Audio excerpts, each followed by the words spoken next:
Jnana Yoga is the path of knowledge and wisdom. It is one of the four main paths of yoga taught by Swami Vivekananda. The word jnana means knowledge, but here it does not mean ordinary knowledge. It means the highest knowledge of truth and self. This path asks the question, who am I? Am I the body? Am I the mind? Or am I something beyond? Jnana Yoga guides us to discover the real answer. Swami Vivekananda explains that ignorance is the cause of all bondage. When we mistake the unreal for the real, we suffer, but when we know our true self, we become free. The teachings of Jnana Yoga are deep but practical. They show us how to look within, how to question, and how to realize. This is not blind belief. It is a path of inquiry and experience. It is for all who seek truth beyond ritual and tradition. The book is divided into many parts. Each part explores a great idea about the self, the universe, and God.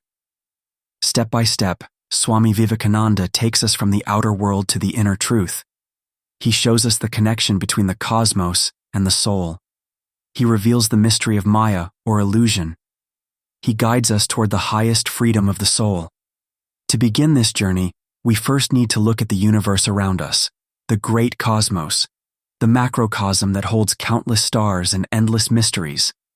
This is where the first chapter begins. Chapter 1. The Cosmos. The Macrocosm. The first step of Jnana Yoga is to look at the universe itself. This universe is vast beyond imagination. It is filled with stars, galaxies, planets, and endless space. It is a grand design that makes us feel both small and connected at the same time. Swami Vivekananda calls this the macrocosm. It means the great cosmos, the outer universe, the world that we can see, touch, and study with science and philosophy. The macrocosm is not only about size, it is about order and harmony. Even though millions of stars are scattered across the sky, they all move in rhythm. The sun rises and sets, the seasons change, the planets follow their paths. This order shows us that the universe is not chaos, it is law. It is truth in action. Jnana Yoga asks us to reflect on this. If there is such order in the universe, what is behind it? Is it blind chance, or is it intelligence? The yogi says it is intelligence. The whole universe is guided by an eternal principle. This principle is the divine, not a God sitting outside creation, but the very essence that flows through creation. Think of the ocean. The waves rise and fall. Some are big, some are small, but all are made of water. In the same way, the countless forms in the universe are like waves. The essence is one. This essence is spirit. This essence is God. The macrocosm also teaches us humility. When we see the endless stars, we realize how small our personal problems are. But Jnana Yoga does not want us to feel weak. It wants us to feel strong.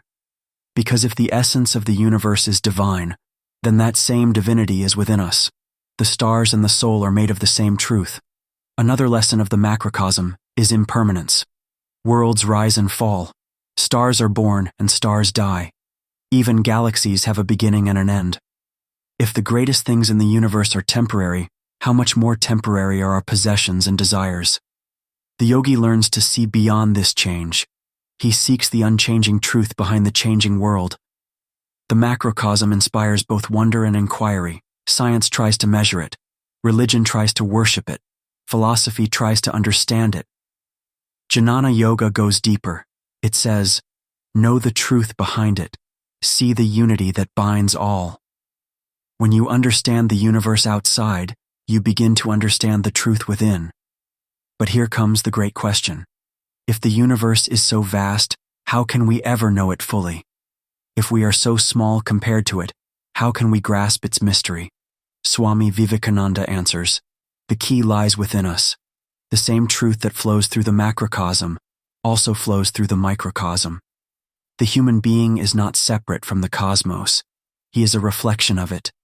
The inner world of man is a mirror of the outer universe. To know one is to know the other. And this takes us to the next chapter, the cosmos, the microcosm. where we turn our gaze from the vast stars in the sky to the deep mystery within our own soul. Chapter 2. The Cosmos, the Microcosm. In the last chapter, we looked at the vast outer world, the stars, the planets, and the endless sky. That was the macrocosm. Now we turn inward. Inside every human being, there is another cosmos. This is called the microcosm. It is the small universe within us. At first, it may not seem possible. How can a tiny human being reflect the endless universe? But Swami Vivekananda tells us that whatever exists in the outer cosmos also exists in some form inside the inner cosmos of man. The same laws that govern the stars also govern our minds and souls.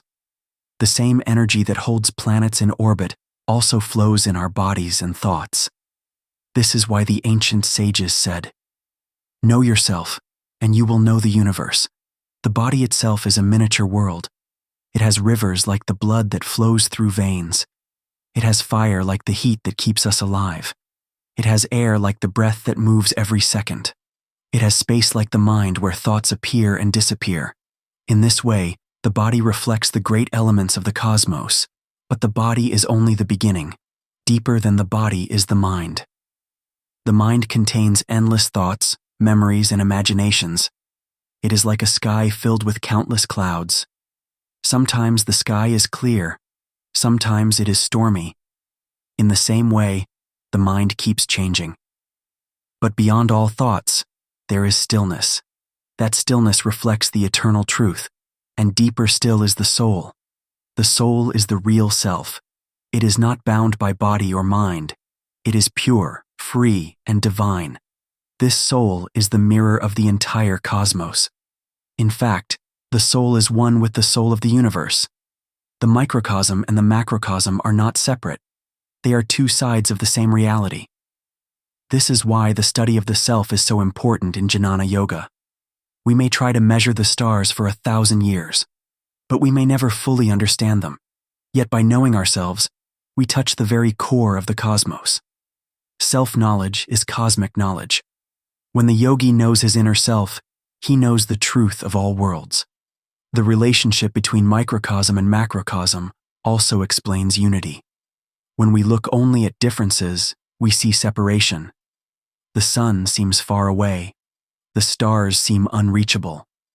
But when we look deeper, we see connection. The same life that shines in the sun shines in our soul. The same intelligence that moves the stars moves our thoughts. The same truth flows everywhere. This realization changes how we see life. We no longer feel small or weak. We no longer feel alone in the universe. Instead, we feel part of a grand design. We feel supported by the same energy that holds galaxies together. The yogi learns to walk with strength and dignity, knowing that his inner self is infinite. But here lies the great challenge. Most people do not recognize the divine within themselves. They identify only with the body or the restless mind. They forget their soul. Because of this forgetfulness, they suffer. The task of Jnana Yoga is to remind us of our true nature. It tells us, you are not the body, you are not the mind, you are the soul. And that soul is one with the cosmos. When we understand this truth, a new vision opens. We no longer worship God only in temples or holy places. We see God in ourselves.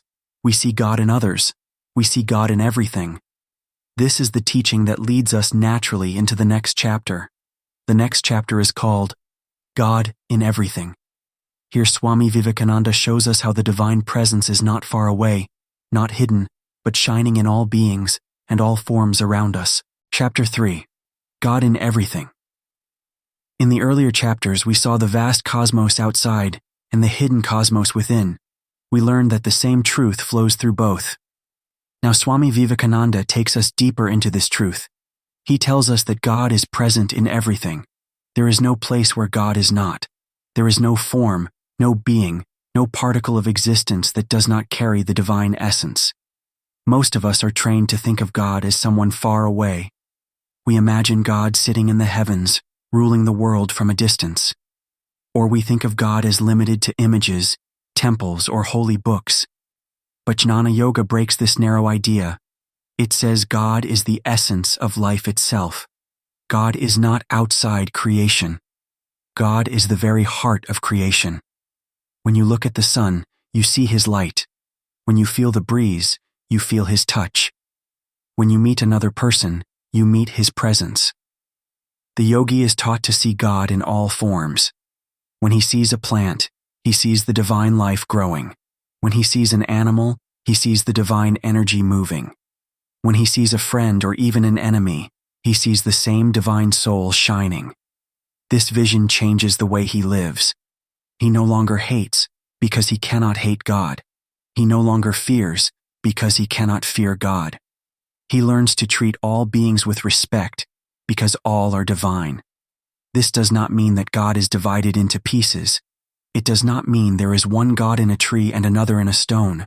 The truth is that there is one infinite God appearing in countless forms. Just as one sun reflects in many pots of water, the one divine reality shines in many lives. The reflection may differ, but the source is the same. The teaching of God in everything also explains why service is holy. When we help another person, we are not helping a stranger. We are serving God in that person. When we feed the hungry, we feed God. When we comfort the suffering, we comfort God. This vision transforms work into worship. The world itself becomes a temple. But Jnana Yoga goes even further. It tells us to see God not only in good and beautiful things, but also in the difficult and painful. God is in light and darkness. God is in joy and sorrow. God is in birth and death. To the ordinary mind, this seems impossible. How can God be in suffering? But the yogi learns to look deeper. Behind every change, behind every appearance, the one divine truth remains. By seeing God in everything, even pain becomes a teacher, even death becomes a doorway. This vision requires practice. It does not come in one day. At first, the seeker may only see God in moments of peace or beauty, but with meditation and self-inquiry, the vision grows. Slowly, he sees that every breath, every step, every sound is filled with the divine. Life itself becomes sacred. The yogi no longer separates the sacred from the ordinary. For him, everything is sacred. When this realization deepens, a new stage begins. The yogi no longer depends only on belief. He begins to experience the truth directly. He realizes God not as an idea, but as a living reality. This realization is the next step of Jnana Yoga, and that is the subject of the next chapter. The next chapter is called Realization. Here Swami Vivekananda explains what it means to know the truth directly, not through words or books, but through living experience of the divine. Chapter 4. Realization. In the last chapter we learned that God is present in everything, not far away, not hidden, but shining in all forms of life. But it is one thing to believe this and another to truly experience it. That experience is called realization. Realization means direct knowledge. It is not theory, not imagination, not blind faith. It is knowing truth for yourself. Just as a person who tastes sugar knows sweetness, the yogi who realizes knows God directly. Words may describe, scriptures may guide, teachers may inspire, but nothing can replace personal experience. Without realization, knowledge is incomplete. Most people are satisfied with belief. They accept what religion or tradition tells them. They follow rituals and prayers. These may be helpful, but they are not the end. The end is realization. Swami Vivekananda insists that spiritual life is not about hearing stories of truth, but about living the truth. It is about experiencing the divine here and now. How does one reach realization? The path of Jnana Yoga offers 3 main practices. The first is self-inquiry. The yogi asks, who am I? Am I the body that grows old? Am I the mind that changes every moment? Or am I the witness behind both body and mind? This constant inquiry breaks ignorance and opens the door to truth. The second is discrimination. This means learning to separate the real from the unreal. The real is eternal. The unreal is temporary. We often mistake the unreal for the real. We cling to wealth, fame, or pleasure, thinking they will last forever. But they fade like shadows. Through discrimination, the yogi learns to turn away from what passes and focus on what remains. The third is detachment. This does not mean hatred of the world. It means freedom from bondage. It means enjoying life without being enslaved by it. A detached person can love deeply, work sincerely, and serve others, but his happiness does not depend on outer results. He rests in the peace of the soul. This detachment clears the mind and prepares it for realization. When these practices are followed with patience, a shift happens. The yogi begins to feel a presence beyond thoughts. He feels a stillness that is not disturbed by success or failure. He feels a joy that is not caused by outer objects. This is the first taste of realization. It grows until he knows without doubt that he is not the body, not the restless mind, but the eternal soul. Realization transforms life. Fear disappears because the soul cannot be harmed. Doubt ends because truth is seen directly. Sorrow fades because the yogi knows he is beyond change and death. Life becomes a play of forms while the self remains free and shining. This is liberation while living. But realization does not make a person selfish. On the contrary, it opens the heart. When the yogi realizes his own soul, he also realizes the same soul in others. He feels unity with all beings. Compassion flows naturally. Service becomes spontaneous. Love becomes universal. This is the fruit of realization. And this realization leads directly to the next teaching. That even though we see countless forms and differences in the world, they are all expressions of one truth. This is the teaching of unity and diversity. It is the subject of the next chapter, Chapter 5. Unity in diversity. When a person begins to experience realization, a new vision opens before him. He no longer sees the world only as scattered forms and separate beings. He begins to see a single truth flowing through everything. This truth is unity in diversity. At first glance, the world appears divided. There are countless languages, races, cultures, and religions. There are plants, animals, mountains, rivers, stars, and people, each with different shapes and qualities. Our eyes see difference. Our minds judge separation. But Jnana Yoga teaches us to look deeper. Behind all differences, the essence is one. Think of gold. It may be shaped into rings, necklaces, or coins. The forms are many, but the substance is one. Think of water. It may appear as rivers, lakes, or oceans. The names are different, but the nature is the same. In the same way, life expresses itself in countless forms, but the essence is one eternal spirit. This vision of unity has great power. It removes fear, because we are never truly separate. It removes hatred, because to hate another is to hate the same spirit within ourselves. It removes pride, because no one is higher or lower in the essence of truth. It brings peace, because the battle of differences ends in the harmony of oneness. Unity in diversity also explains the many religions of the world. Some worship God with form. Some worship God without form. Some use rituals, while others use meditation. On the surface, the practices may look very different, but the goal is the same. All rivers flow into one ocean. All paths lead to the same truth. The yogi respects all religions because he sees the one spirit in all. This teaching also changes the way we live in society. When we see unity in diversity, we no longer think only of our own nation, group, or family. We see the whole human race as one family. We feel connected to all beings. We become servants of the world, not just of a small circle. This is the foundation of universal brotherhood. But unity in diversity does not mean uniformity. It does not erase differences. It celebrates them as expressions of the same truth. Just as a garden is more beautiful with many flowers, the world is more beautiful with many cultures and paths. The yogi does not try to destroy variety. He learns to see unity through variety. This is the balance of oneness and manyness. To live with this vision is liberation. The yogi walks in the world with peace. He no longer clings to his little self. He no longer fights over differences. He rests in the joy of unity while still enjoying the richness of diversity. This wisdom is the fruit of Jnana Yoga.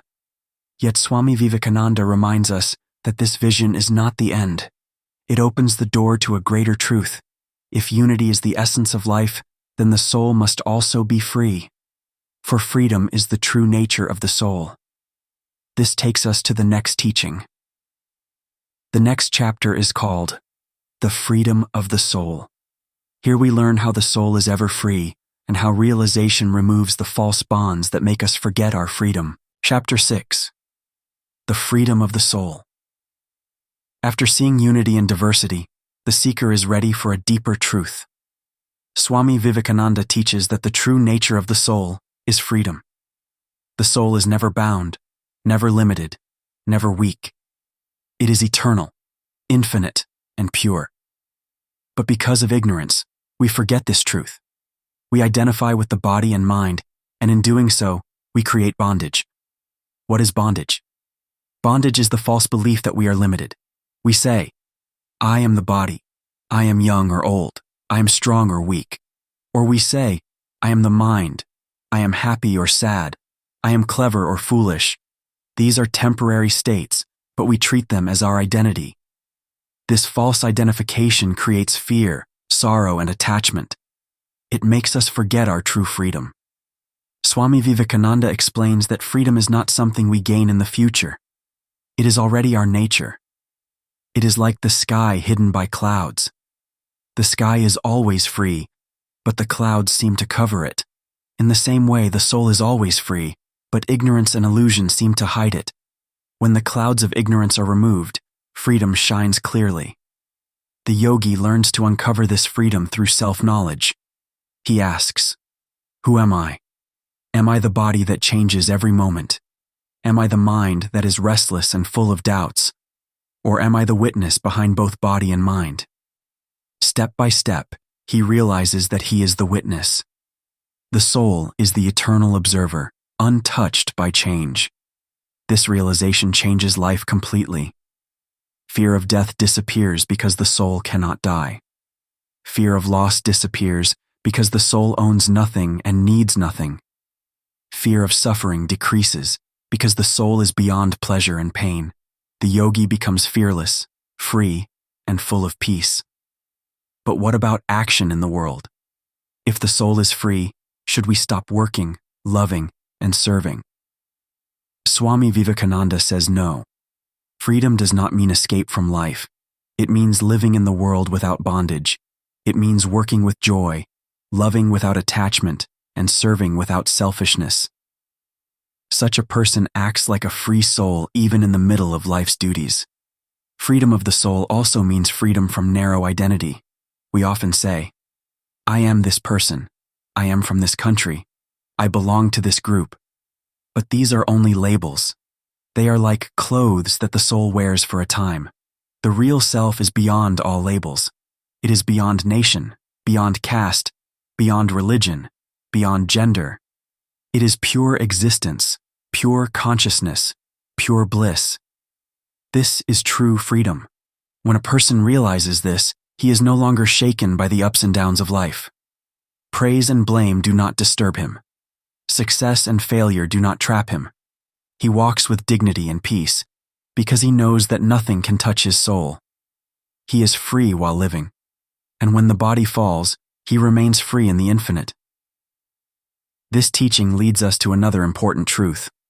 If the soul is free and eternal, then the world we see must be understood in a new way. We must learn to distinguish between the real and the apparent, for the cosmos itself has two sides, one that is eternal and one that is temporary. This is the subject of the next chapter. The next chapter is called The Cosmos, the Real and the Apparent. Here we will explore how the world shows us both truth and illusion, and how the yogi learns to tell them apart. Chapter 7. The Cosmos, the Real and the Apparent. In the previous chapter, we learned that the soul is free and eternal. Now Swami Vivekananda takes us back to the outer world to examine it more deeply. He explains that the cosmos has two aspects. One is real, The other is apparent. The real is eternal, unchanging, and permanent. It is the underlying truth that supports everything. It is the divine presence that flows through all things. The apparent is the world we see with our senses. It is full of change, movement, and impermanence. Stars are born and die. Mountains erode. Rivers change course. All forms are temporary, but the reality behind them is permanent. Most people mistake the apparent for the real. They think that wealth, beauty, power, or fame are permanent. They chase after them and suffer when they fade. They think that people, possessions, and experiences are the source of happiness. But these are only shadows on the wall. The real is beyond them. It is untouched by time and change. Jnana Yoga teaches the yogi to discriminate between the real and the apparent. This discrimination is called viveka. Viveka is the ability to see through appearances and know the eternal truth. It is like seeing the ocean behind the waves. The waves rise and fall, but the ocean remains. The yogi learns to live in the world of appearances without being trapped by it. The apparent world is not false. It exists and serves a purpose. It is the field for experience, learning, and action. But it is only a manifestation of the real. By understanding this, the yogi does not reject life. He engages fully but with awareness. He enjoys the world without attachment. He works without craving results. Swami Vivekananda gives examples from nature. A tree grows, bears fruit, and eventually dies. The tree's body is temporary, but the life force behind it continues. A river flows into the ocean, appearing to move, but the water itself is eternal. The human being grows, changes, and passes away, but the soul remains unchanged. By observing nature, the yogi learns the law of reality behind appearances. This teaching also helps the mind find peace. Most suffering comes from clinging to the apparent. We want things to last forever. We want the world to remain as we wish. But the world is always changing. When we recognize the real behind the apparent, we are no longer disturbed by change. We live in harmony with the flow of life. Understanding the real and apparent also prepares the yogi for the next stage. He sees that the universe is a play of forms, emerging from the eternal. The eternal is the absolute, the source of all manifestations. The manifested world is only a reflection of that absolute. To see this clearly is the teaching of the next chapter. The next chapter is called The Absolute and Manifestation. Here we will explore how the infinite reality expresses itself in the many forms of the universe and how the yogi can understand the connection between the two. Chapter 8.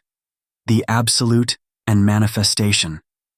In the last chapter, we learned how the world shows both the real and the apparent. Now Swami Vivekananda guides us to a higher understanding. He teaches about the Absolute and its manifestation. The Absolute is the ultimate reality. It is beyond time, space, and causation. It is infinite, eternal, and unchanging. It cannot be named or limited by form.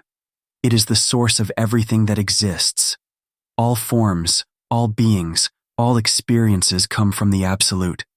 Manifestation is how the Absolute expresses itself in the world. The universe, with all its diversity, is a reflection of the Absolute. Just as waves rise and fall on the ocean, forms rise and disappear in the Absolute. The forms are many, but the source is one. The Absolute remains unchanged even as the world changes. Most people see only the forms and forget the source. They get attached to appearances, and they suffer. Jnana Yoga teaches the yogi to see both the Absolute and its manifestation. He learns to respect the forms without mistaking them for the ultimate reality. He enjoys the world without becoming enslaved by it. He understands that all experiences are temporary, but the source is eternal. Swami Vivekananda explains that manifestation is not separate from the Absolute. It is not a second reality. It is the same truth appearing in many ways. The sun, the rivers, the mountains, the stars, and even human beings are forms of the same eternal reality. This vision helps the yogi overcome fear, attachment, and illusion. It brings balance between the spiritual and material life. The Absolute is also infinite consciousness. It is the awareness behind all thought and perception. The manifested world is like a play on its stage. The forms are temporary, the consciousness is eternal. When the yogi understands this, he sees no conflict between spirit and matter. He knows that the world is a teacher, showing him the nature of reality.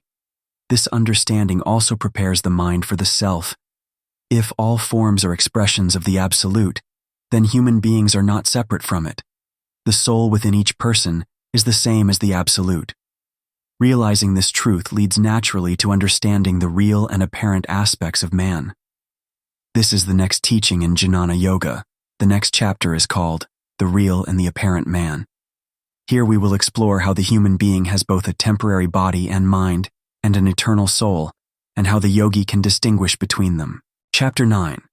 The Real and the Apparent Man. In the last chapter we learned about the Absolute and its manifestation. Now Swami Vivekananda focuses on the human being. He explains that, like the cosmos, man has two aspects. One is real, the other is apparent. The apparent man is the body and mind.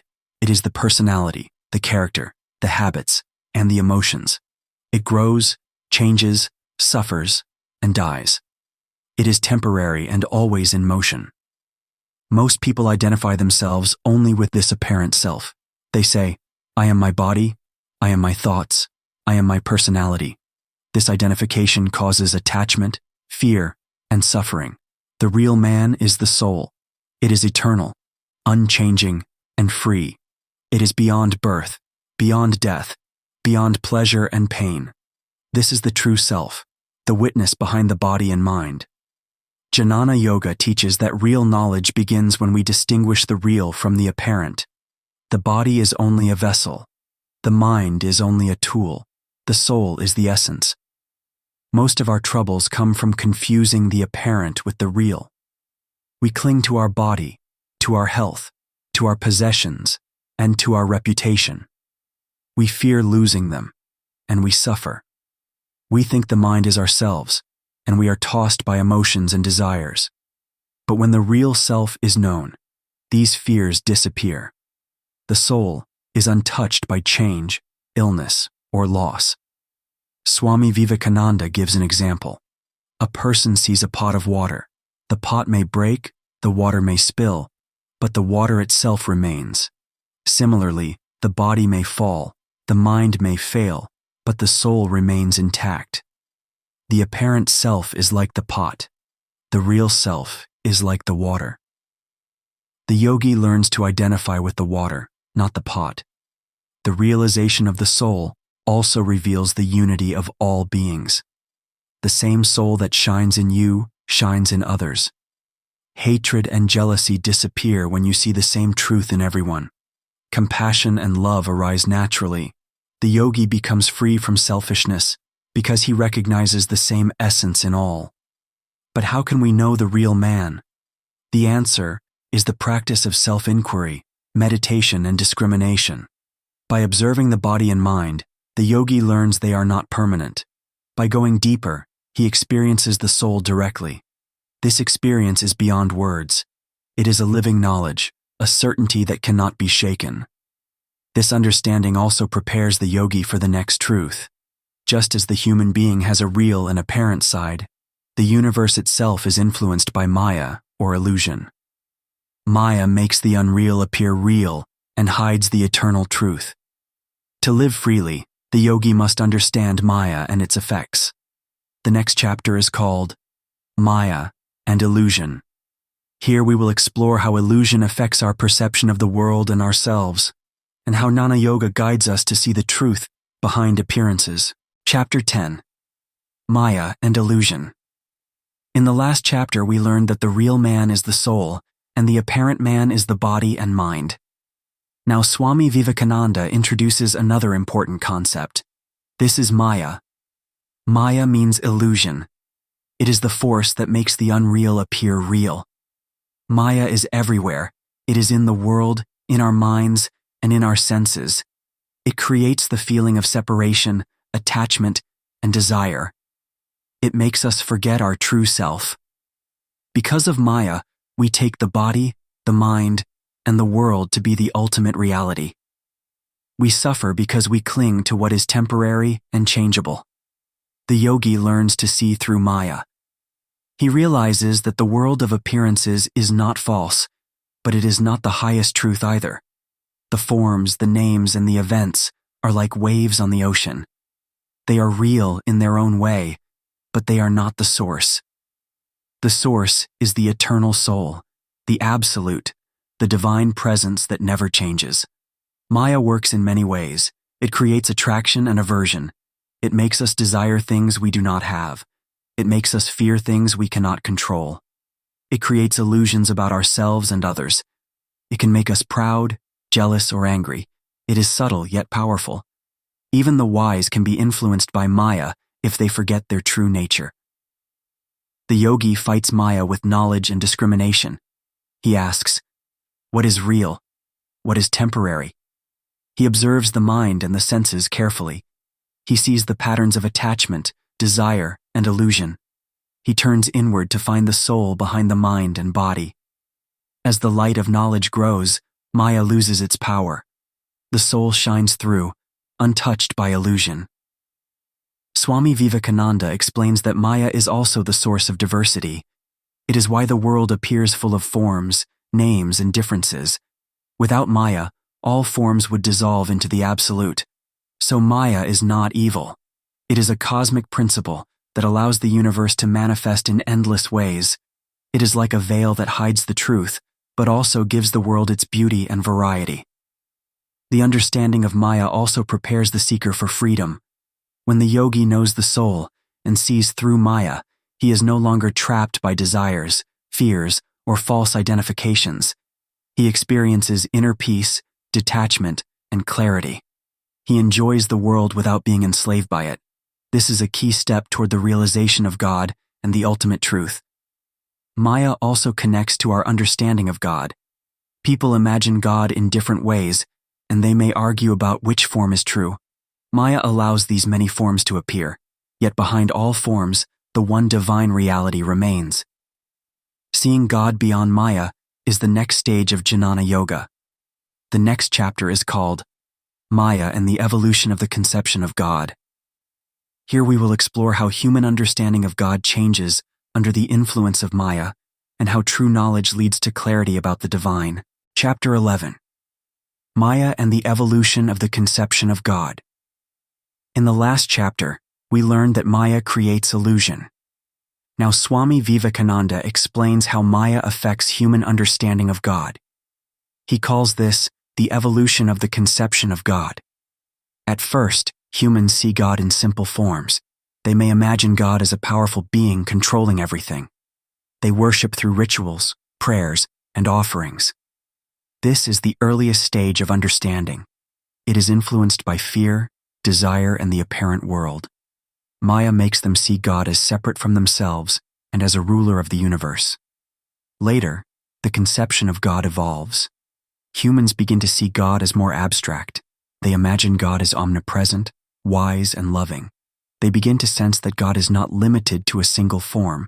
They start to understand that God is the essence behind all creation. This stage is influenced by reason, observation, and reflection. Jnana Yoga teaches that the highest stage is realization. God is not outside or distant. God is the very life of all beings. God is the soul of the universe and the soul within each person. Maya creates diversity in forms, but the one reality remains. The yogi sees all beings, all objects, and all experiences as expressions of God. This vision removes fear, hatred, and attachment. It brings peace, compassion, and joy. The evolution of God also shows the role of human consciousness. At first, humans perceive God through symbols, myths, and stories. These help develop devotion, morality, and focus. As consciousness evolves, humans see God in nature, in the mind, and in the soul. Knowledge replaces blind belief. Experience replaces imagination. Truth becomes living reality. Maya is still present in all stages. It makes God appear as limited or distant. It creates confusion and disagreement. But the yogi, through self-inquiry, discrimination, and meditation, rises above these illusions. He sees God in everything, in all forms and experiences. He realizes that the diversity of perception is not contradiction, but expression of the one truth. This understanding also prepares the mind for freedom. When God is seen as the essence of everything, attachment to the outer world diminishes. Fear of loss, fear of death, and fear of change disappear. The soul rests in the knowledge that it is one with the divine. This is the final fruit of Jnana Yoga. The evolution of the conception of God also teaches tolerance. Different religions and beliefs are ways to understand the same truth. Some may use rituals, some may use meditation, some may use reasoning. All are influenced by Maya, but all point to the same ultimate reality. The yogi respects all paths while holding firm to direct knowledge. This leads naturally to the next teaching. If Maya creates illusion, and God is the ultimate reality, then understanding freedom in the midst of illusion is essential. This is the subject of the next chapter. The next chapter is called Maya and Freedom. Here we will explore how the yogi lives free while the world of illusion continues, and how knowledge of God liberates the soul completely. Chapter 12. Maya and Freedom. In the last chapter, we learned how Maya shapes human understanding of God. Now Swami Vivekananda teaches how Maya relates to freedom. Even though the world appears full of illusions, the soul can remain free. Maya creates attachment, desire, and fear. It makes us think that we are the body, the mind, or the experiences we have. It makes us chase temporary pleasures and avoid temporary pains. It clouds our vision and hides the eternal truth. But Jnana Yoga shows that freedom is already within us. The soul is untouched by illusion. Freedom does not mean running away from the world. It does not mean abandoning responsibilities or experiences. Freedom means seeing the truth behind appearances. It means knowing that the soul is eternal, even while the body and mind change. It means acting in the world without being enslaved by it. The yogi practices detachment to overcome Maya. Detachment does not mean hatred or indifference. It means observing the world without being trapped by desire or fear. It means enjoying life fully, but without clinging. It is like seeing a play on stage. You can enjoy the performance, but you know it is not real. In the same way, the yogi sees life as a temporary manifestation while resting in the eternal. Jnana Yoga also teaches knowledge as a tool to overcome Maya. By knowing the real and the apparent, the soul recognizes its true nature. The mind learns to distinguish what is permanent from what is temporary. The heart learns to love without attachment. The yogi becomes free in thought, word, and action. He is not controlled by desires, fears, or illusions. He lives in the world, but he is not of the world. Maya is also a teacher. It shows us the limitations of appearances. It tests the mind and strengthens discrimination. By facing illusion and not being deceived by it, the soul grows in wisdom and strength. The yogi realizes that freedom is not outside, but within. The eternal self is already free. What Maya tries to hide cannot touch the soul. This understanding leads naturally to the final stage of Jnana Yoga. When the yogi sees through Maya, recognizes God in everything, and knows the freedom of the soul, he reaches the highest realization. He knows that all is one. He knows that all forms, all changes, and all experiences are expressions of the eternal truth. He rests in bliss, peace, and certainty. The next chapter is called The Realization of the Supreme. Here, Swami Vivekananda concludes the teachings of Jnana Yoga by showing the final step, the direct experience of the supreme reality beyond all illusion, forms, and differences. Chapter 13.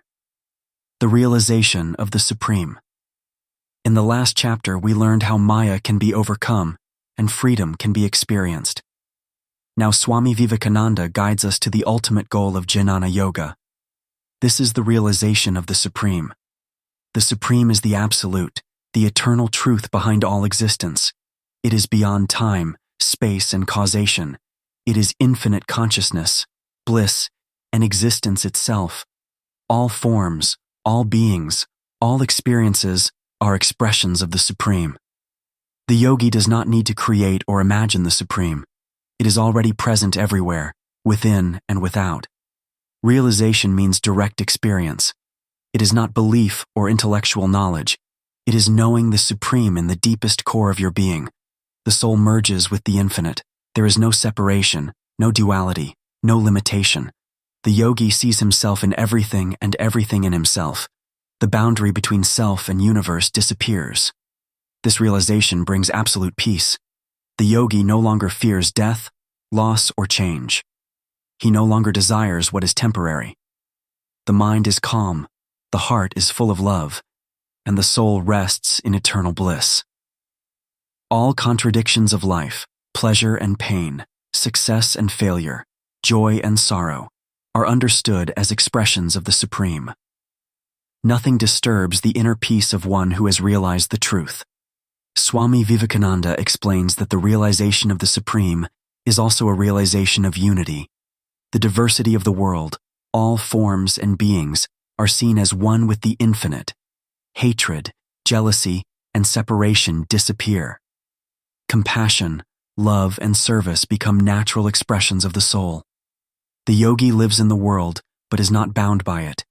He enjoys, acts, and serves, all while resting in the knowledge of the Supreme. The process of realization involves constant self-inquiry, discrimination, and meditation. It requires recognizing the real and the apparent. It requires seeing through Maya. It requires understanding that the soul is free and eternal. Through these practices, the mind becomes still, the ego dissolves, the soul shines in its full glory. Swami Vivekananda assures us that this supreme realization is possible for everyone. It is not reserved for a few holy men or mystics. Anyone who sincerely seeks truth, questions ignorance, and practices Jnana Yoga can reach it. The journey is challenging but deeply rewarding. The reward is freedom, bliss, knowledge, and unity with the eternal. In this realization, the yogi understands that all teachings, all scriptures, all paths, ultimately point to one goal: the supreme reality. Whether through meditation, devotion, action, or knowledge, the aim is the same. The Supreme is beyond names, forms, and descriptions. It is experienced, not conceptualized. It is the essence of life, the source of all beings, and the witness of all actions. Thus ends the teaching of Jnana Yoga. From the cosmos to the microcosm, from God in everything to the freedom of the soul, from Maya to the Supreme, the path leads inward. It is a path of knowledge, wisdom, and realization. The yogi who follows it experiences life fully, sees the truth clearly, and rests in the eternal joy of the Supreme. If you enjoyed this journey through wisdom, philosophy, and self-realization, make sure to subscribe to our channel. By subscribing, you will get access to more audiobook summaries, spiritual teachings, and life-changing knowledge. Click the subscribe button and join our community of seekers learning to live with clarity, peace, and purpose. Remember, every subscription helps us bring more quality content to guide your mind and soul. Stay connected, stay inspired, and keep exploring the path of knowledge.